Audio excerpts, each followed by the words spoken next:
Thank you very much, Professor Chai, for this very kind introduction. And many thanks also to Tsinghua, PBCSF, for making this event possible. And I'm very happy to connect this evening with my fellow students of Tsinghua EMBA Belt and Road Program and share what I know. Today, my topic is about COVID-19.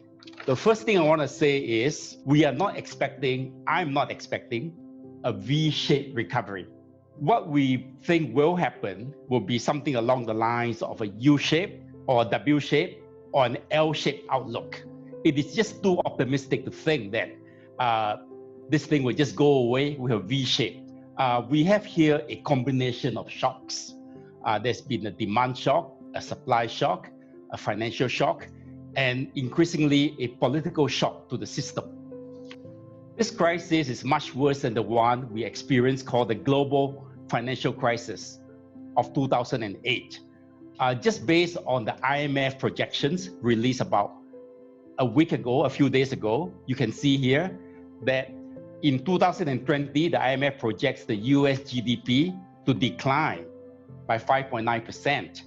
In 2009, which was the year with the biggest impact from the global financial crisis, the US declined 2.5%. For China actually is projected to show a GDP growth of 1.2% this year. But in 2009, with the huge stimulus introduced by Premier Wen Jiabao at that time, the Chinese economy actually grew by 9.4%, right immediately after the global financial crisis. The world as a whole, according to the IMF study, is expected to show a decline of 3% in global GDP, whereas in 2009, global GDP declined. I think you have seen newspaper headlines that basically describe the current crisis as a crisis that's a once-in-a-century health crisis. The first point I want to make as a professional investor is that the US market is definitely still overvalued. To me, the coronavirus serves as a trigger. It's not the real cause of the current crisis in America. In fact, before the corona crisis appeared in March, the US had already enjoyed an unprecedented 10 years of economic growth.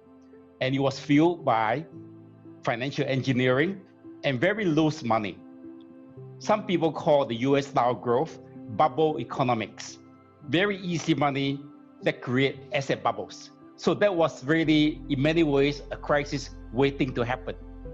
And the virus is the trigger that is making it happen. I would forecast that US stocks will end this year lower than today and will also be lower at the end of 2021 than today. The best hope for the US will be a U-shaped recovery, but an L-shape cannot be ruled out. L-shape meaning a long-lasting recession. Let history be the judge. I am thinking along the lines whether COVID-19 really is more a crisis of the West and the system of free market capitalism rather than just another global crisis. Let's now turn to China. Now, China too, originally, my investment team and I, as recently as late March, were hoping for a V-shaped recovery. But now I think it is less likely for China to have a V-shaped recovery. It's more likely to be a U. That means a period of slowdown before there's a recovery, or even a double dip, where we recover and then come down again before we recover again. I think that China now, from what we can see, is experiencing a very painful rise in unemployment and also an export shock.